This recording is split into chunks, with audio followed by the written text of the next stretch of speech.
여러분들이 아직도 가족에게 가지고 있는 환상이 있어요. 환상. 그 환상에 대해서 한번 얘기를 해보겠습니다.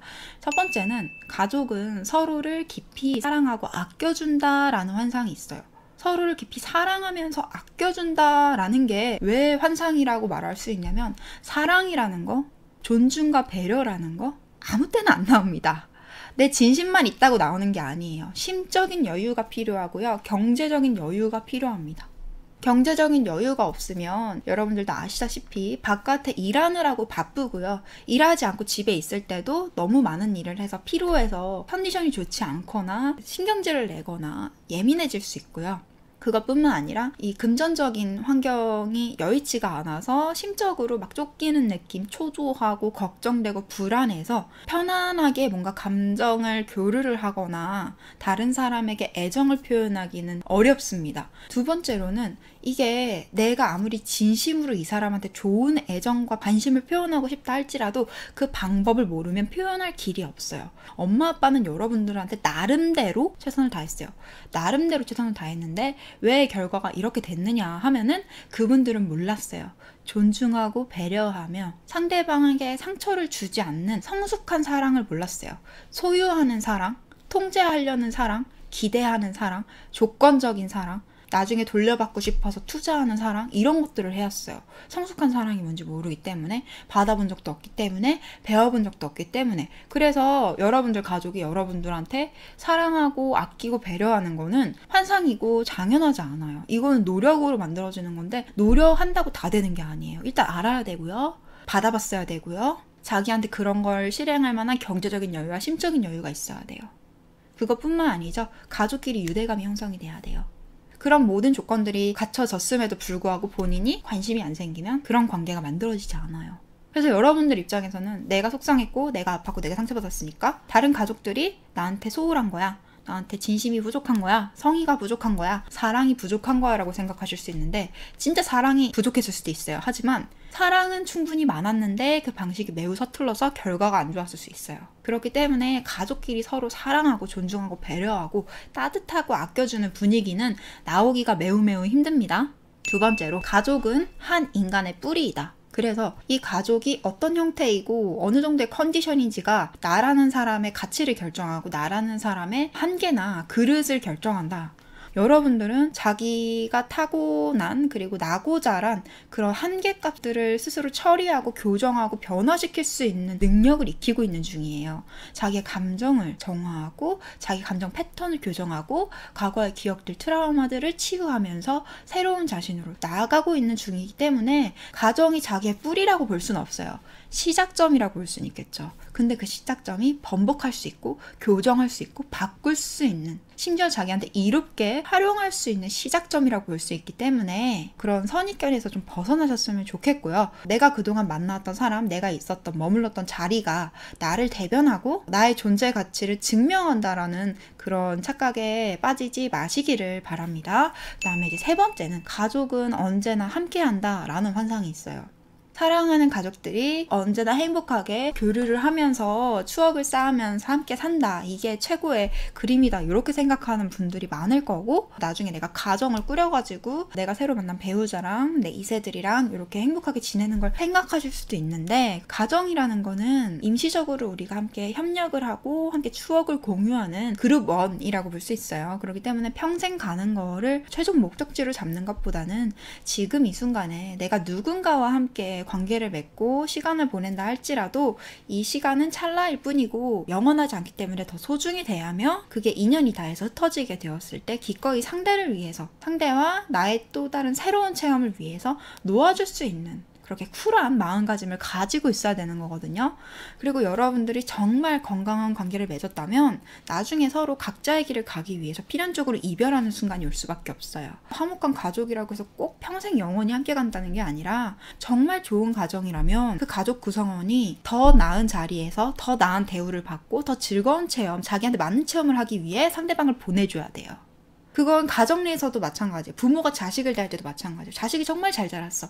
자식이 너무 엄청 훌륭한 인재여서 우리나라에서 썩긴 너무 아까워. 그래서 해외로 나가서 자기한테 더 맞는 라이프 스타일을 구축하고 그곳에서 새로운 사람들과 새로운 구성원을 유지를 해서 만들어서 가족을 꾸렸어. 그러면 응원해줘야겠죠. 이런 식으로 가족뿐만 아니라 연인도 마찬가지고 친구도 마찬가지고 인연이 닿고 새로운 체험을 하기 위해서 우리가 각자의 길을 갈 때도 있는데, 그때 내가 사랑한다는 이유로, 나한테 소중한 존재라는 이유로, 나의 개인적인 욕심으로 상대와 나의 앞길을 막는 것이 아니라 서로를 위해서 놓아줘야 되고 보내줘야 되고 응원해줘야 되고 원격으로 멀리서 마음으로 연결되었다는 그 연결성을 느끼는 게 중요하기 때문에 가족 구성원이라고 꼭 함께하는 것만이 해피엔딩이라고 볼 수는 없다. 여러분들은 세상 밖으로 나가기 위해서 가정이라는 예행 연습을 한 것이고, 그 예행 연습이 충분히 진행이 되었다면 더 넓은 세상 밖으로 나가서 많은 곳에서 사람들과 교류를 하고 자아 실현도 하고 그들과 관계를 맺으면서 감정을 주고받으면서 사랑을 주고받으면서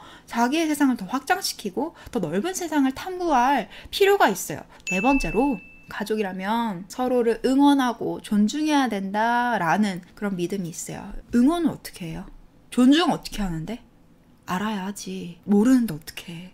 여러분들 생각했을 때는 응원과 존중 할만하니까 한다고 생각해요.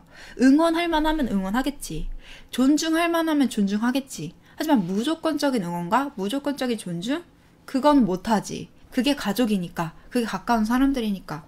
그게 당연한 거니까라고 생각할 수 있어요. 근데 애초에 이런 응원과 존중의 경계가 모호하기 때문에 많은 사람들이 깐깐하게 응원과 존중을 주려고 하고 대부분은 서로 응원해주지도 않고요. 존중해주지도 않아요. 오히려 거리가 좀 있는 남일수록 응원 잘해요. 근데 가까운 가족일수록 응원도 존중도 잘 안 해요. 가족들끼리. 응원이랑 존중에 대한 개념부터 알아야지 응원이고 존중이고 할 수 있는 건데 왜 서로 존중을 안 해주고 응원을 안 해주냐면, 첫 번째로 응원이라는 거는 상대방의 어떤 선택이든 지지하고 힘을 내라고 긍정적인 마음을 보태주는 겁니다.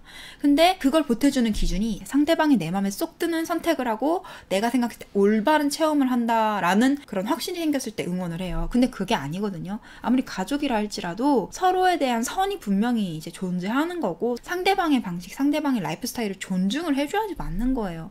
근데 그거를 안 해준다. 그거를 안 해주고 내 딴에는 이게 잘못됐다고 생각을 해서 막 지적을 한다. 비판을 하고 비난을 하고 응원을 안 해준다. 그거는 올바른 응원의 자세라고 볼 수 없죠. 존중도 마찬가지예요. 너가 못난 게 많고 떳떳하지 않고 완벽한 부모가 아니고 완벽한 자식이 아니니까 나도 존중 못 해주겠어? 이게 무슨 존중이야. 존중은 존재하는 것만으로도 한 생명이기 때문에 해주는 게 존중이에요. 자꾸 존중의 조건을 따지고 사랑의 조건을 따지고 응원의 조건을 따져. 왜? 미숙하니까, 모르니까. 그래서 응원이고 존중이고 해주기 어렵다. 자기들 나름대로는 나는 그런 거 해줄 수 있는데 근데 가족 구성원들이 내 맘에 안 들어. 그래서 못하겠어.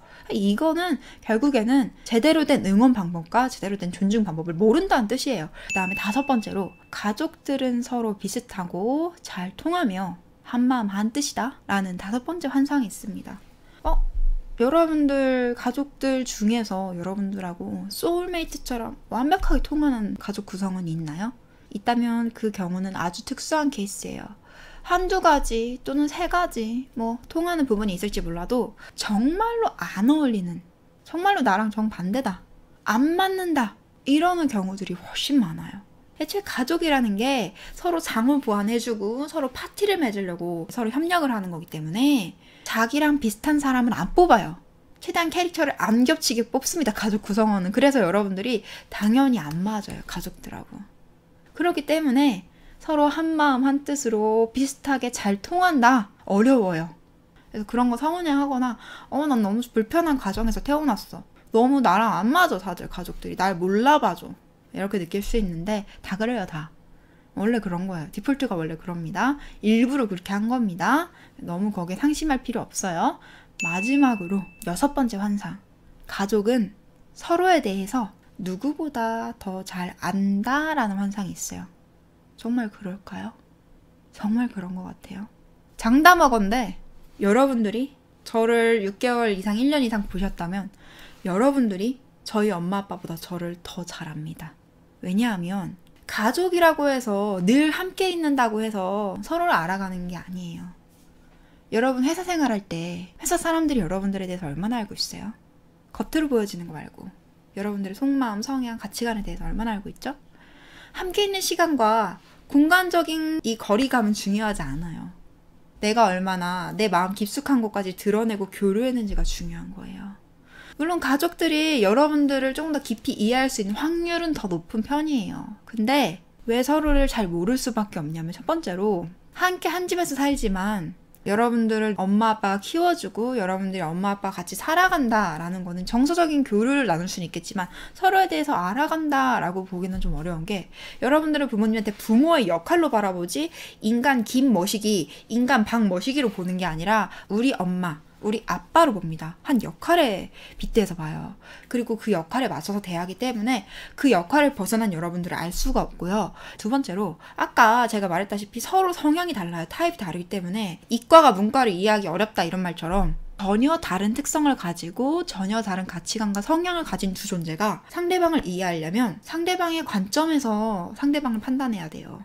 근데 사람들은 자기 관점에서 세상을 바라본단 말이지. 그리고 자기가 봤을 때 옳지 않군, 또는 이해할 수 없고 공감할 수 없군, 이러면 알아보려고도 안 해요. 예를 들면 여러분들은 자기 취향이 아닌 TV 프로그램 안 봅니다. 자기 취향이 아닌 여행지는 돈 쓰지도 않고 가보지도 않습니다. 자기 취향이 아닌 사람들과 어울리지도 않으며 자기랑 다른 가치관을 가진 사람이 왜 그 가치관을 가졌는지 알아가질 않아요. 이해가 안 가네? 뭐 그렇다고 하더라고요. 전 관심 없어서요. 이 정도가 그나마 난 거지. 난 그 사람들이 이해가 안 가라고 비난하고 딱 손절을 해버려요. 이런 식으로 나와 다른 취향을 가진 존재들을 알아가려고 하거나 이해를 하려고 하거나 내 입장이 아니라 그들의 입장에서 뭔가 사물을 바라보려는 연습을 전혀 하지 않기 때문에 다른 가족 구성원들이 여러분들의 남다른 특성에 대해서 알 확률은 굉장히 낮습니다. 그냥 보고 싶은 대로 봐요. 그리고 여러분들이 유년 시절에도 부모님이 맞벌이를 하느라 또는 가정을 꾸리느라 여러분들하고 그렇게 형식적인 것 이상의 대화를 하기 힘들고요. 여러분들도 부모님한테 다 털어놓기 힘들고요. 성인이 되고 나서는 각자 사회생활하고 각자 인간관계 맺느라고 각자 회사 생활하느라고 집에서는 밥 먹고 일상적인 대화하고 집안일에 관해서 막 서로 투닥거리고 그러는 분들 많으시죠? 대화도 잘 안 통하고. 그렇기 때문에 오히려 서로에 대해서 좀 더 알아갈 기회는 잘 없다는 거. 그나마 같이 하는 게 뭐예요? 어디 놀러 가고 뭘 먹고 옷차림 그런 거 정도만 보는 거야. 너 스타일이다. 음식이 너 스타일이다. 옷이 너 스타일이다. 너 성격이 대충 이렇지라는 것도 철저히 가족들한테 나오는 모습만 가지고 판단을 합니다. 밖에서 어떤 역할인지 몰라. 제가 여러분들 앞에서 이렇게 말을 많이 하고 똑부러지게 굉장히 포용력 있게 교육자로서 이렇게 자질을 보인다는 거 우리 엄마 아빠가 얼마나 할까요? 우리 엄마 아빠 앞에서 그냥 야무진 딸일 뿐인데 그분들이 저의 이런 활동을 보면서 공감을 하고 저 애가 내 자식이기 전에 내 가족이기 전에 약간 이런 사람이구나 라는 거를 그런 관점의 이동을 잘 안 하세요. 특히 부모가. 그래서 여러분들 부모가 여러분들 어떻게 대하든 여러분들 가족이 여러분들 어떻게 대하든 좀 무시할 확률이 높아요. 왜? 늘 보던 사람이고 그 사람의 특성에 대해서 관심도 가지지 않았고 인정해주지도 않았기 때문에 잘 알기가 어려워요. 근데 여러분들이 참 아이러니한 게 가족들한테 인정받으려고 한다? 가족들한테 평가받은 대로 자기 자신을 평가한다? 그러면서 가족들한테 늘 무시받고 가족들이 날 이렇게 하찮게 여기니까 난 하찮은 사람일 거야 라고 착각해요. 왜? 아까 말했던 두 번째 이유로 가족이 나의 뿌리다. 가족한테서 받은 취급이 내 취급이다. 이렇게 착각을 하기 때문에 그래서 이런 6가지 환상을 여러분들이 벗어 던지셔야지 가족에 실망하지도 않고 가정에서 겪었던 일들이 자기의 한계로 작용하지 않아요. 이런 환상들 중에서 여러분들이 어떤 환상에 유독 더 휘둘렸는지 한번 체크를 해보시기를 바랍니다. 세상은 호응게임이에요. 호응게임. 얼마나 많은 사람들과 더 공감대를 형성하고 얼마나 많은 사람들과 소통하고 그들의 니즈를 충족시켜 주느냐에 따라서 나의 자아 실현의 규모가 결정이 됩니다. 내가 그냥 주변 사람들 눈치만 보고 비임만 맞춘다면 그냥 어떤 직장생활 사원 1 정도 하겠죠. 그냥 가족 구성원 1 혼자 소갈이 하면서 그냥 삭히는. 근데 내가 소수의 사람들의 그런 니즈를 파악을 하고 그들의 불편함을 해소해주고 그들을 위로해주고 그들한테 힘이 되어주는 그런 역할을 한다면 어쩌면 여러분들은 사업가가 될지도 몰라요. 근데 그게 점점 더 규모가 커질수록 여러분들 사업, 여러분들이 하고 있는 비즈니스는 더 커지겠죠. 세상 사람들의 호응을 받을 테니까.